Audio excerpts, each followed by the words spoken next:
Hello, one and all. It's my view of My Hero Academia, Chapter 350, Bound to a Fiery Fate.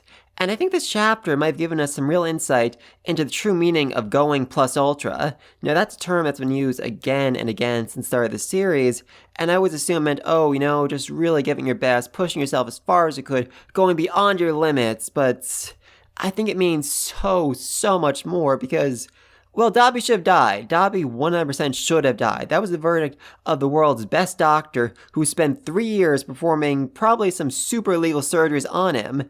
He said Dabi should only have lived for another month, and yet he lived for 8 freaking more years.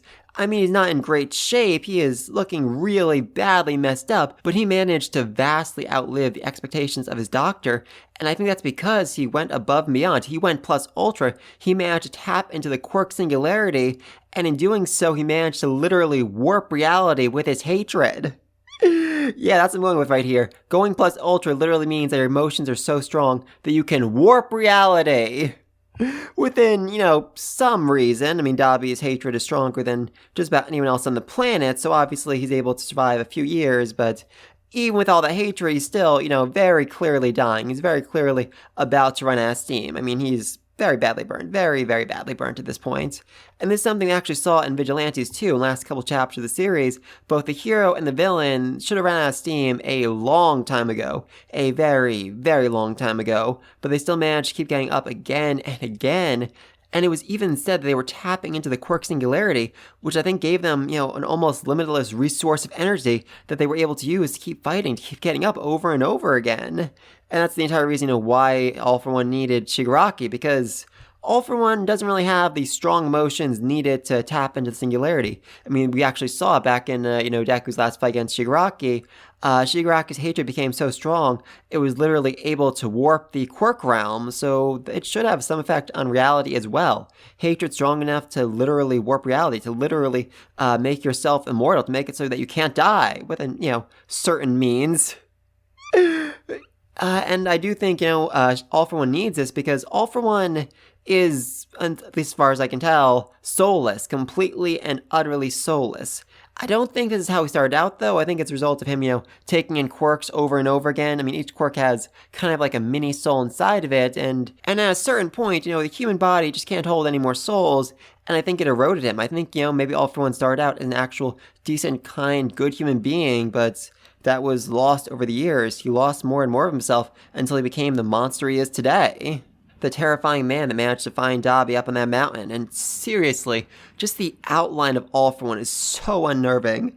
So overwhelmingly unnerving as he's just calmly walking through the flames here. I love it. A lot of people have wondered for quite a while why we've never actually seen All For One's face, and that's because it's more terrifying if you can't. It's more terrifying if he is truly a faceless monster, a faceless, soulless monster walking through the flames of hell. That is so much more intimidating than if he actually had a face. But speaking of creepy, we then have one of the most disturbing moments in this entire series as Dabi wakes up to find "Get Better Soon, Sleepyhead" scrawled on his wall and a bunch of paper cranes folded for him.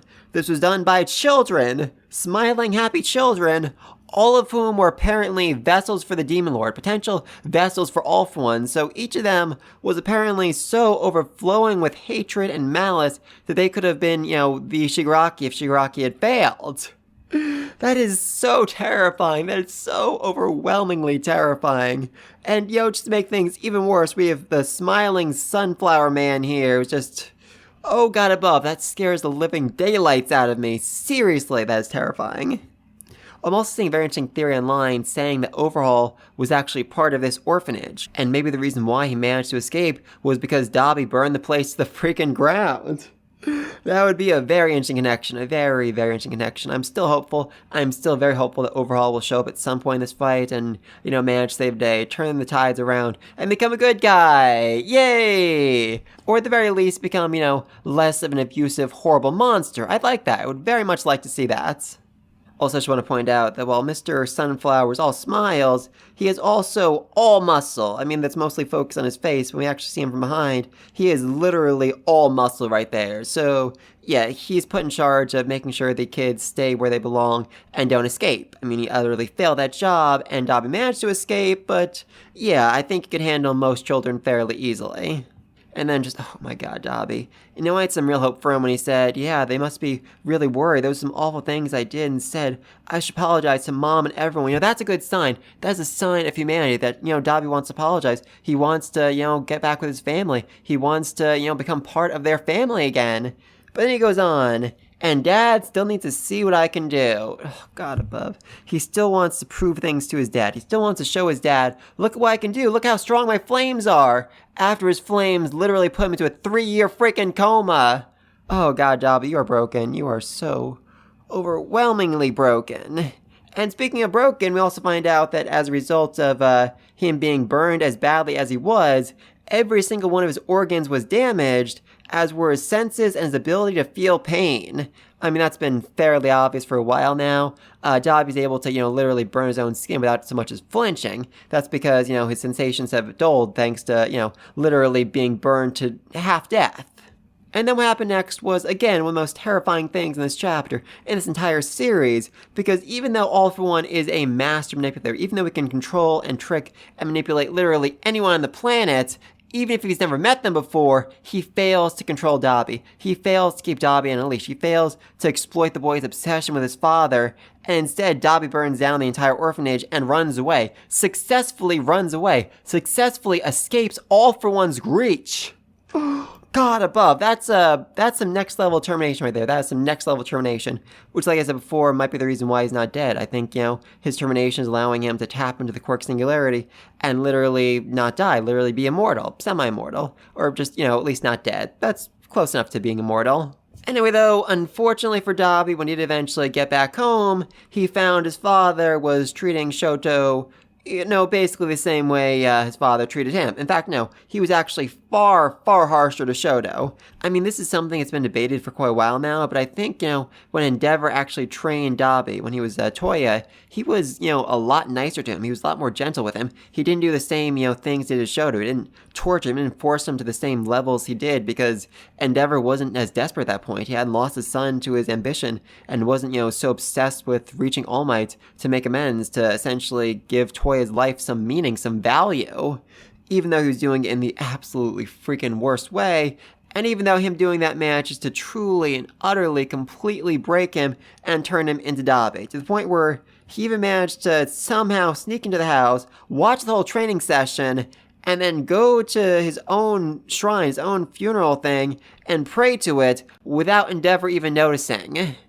Yeah, Endeavor, you are a very absent father, I've gotta say. Though I definitely need to ask, and I'm curious what other people think about this as well, what if when Dabi had actually come home, Endeavor wasn't in the middle of torturing Shota? What if this was during a rest period while Endeavor was at work or something like that instead? What would have happened? What would have, Endeavor had said when he saw his son? Would that have changed things? Would that have changed the way he treated Shota? Would that have changed anything? I'm just really not sure about that. For one thing, Endeavor would realize, wait a second, there's somebody out there experimenting on children, doing some really creepy experiments. I should probably look into this. That would have been something. That would have been something. And again, Dabi knew about the experiment, and yet All For One managed to lose him. All For One wasn't able to get his grasp on him. That's a serious information leak that could have caused so much trouble for him, and yet All For One still wasn't able to find him. That is concerning. That's very, very concerning. And it really speaks just to how utterly powerful and desperate and just determined Dabi really is. To the point where even the Demon Lord himself had to abandon that frenzied flame of death. Yeah, it turns out Dabi has the hatred All For One wants, but he is just too goddamn suicidal to be of any use to him. Seriously, Dabi's hatred might actually outshine Chigaraki's at this point. That is terrifying. That is truly, truly terrifying. And so now it comes down to brother versus brother, the failed experiment versus the perfect experiment. Who's going to come out on top? And, yeah, I've said this before many, many times, but I really didn't think Dabi would actually die this fight until right now. I assumed I had this, amazing vision in my head of, oh, they managed to save Dabi somehow, yay! And they brought him to Tartarus, and then, everyone got together for a family meal once a week. Dabi would spend most of the meal cursing everyone out and threatening to kill them all, but still, it'd be a nice family time together. That seems a lot less likely now because Dabi is, literally being cremated. That's what his name means, cremation. And yeah, I don't actually think he can survive this fight at all. Even if he gives up right here, right now, I think he'd still die. I think he'd still die within, a couple minutes, a couple hours of this because of just how badly burnt he is. Though that still leaves, the rest of the family, because let's not forget, their mom, the sister, the other brother. I feel like they need to have some sort of role in this fight. They need to find a way to basically reach out to Dabi to convince him to give up, or at least be there in his final moments as he burns to ash. That would be something at least. I'm hoping for that. But please link us down below. What do you think plus ultra really means? Do you think it means being able to warp reality with your emotions? And if so, what's going to happen next? I mean, Deku's emotions are fairly strong, but Shigaraki's are probably stronger. And what does this mean for, the future of not just the series, but the world the series takes place in? Because if that actually is the case, then people, as the quirk gets stronger and stronger, as people are more and more able to tap into the quirk singularity, they'll eventually reach a point where, everybody's a god. Everyone's a god. And that'd be problematic. That'd be very, very problematic. But let me know all down below. Be sure to like and subscribe. See you in the next video. And until then, peace!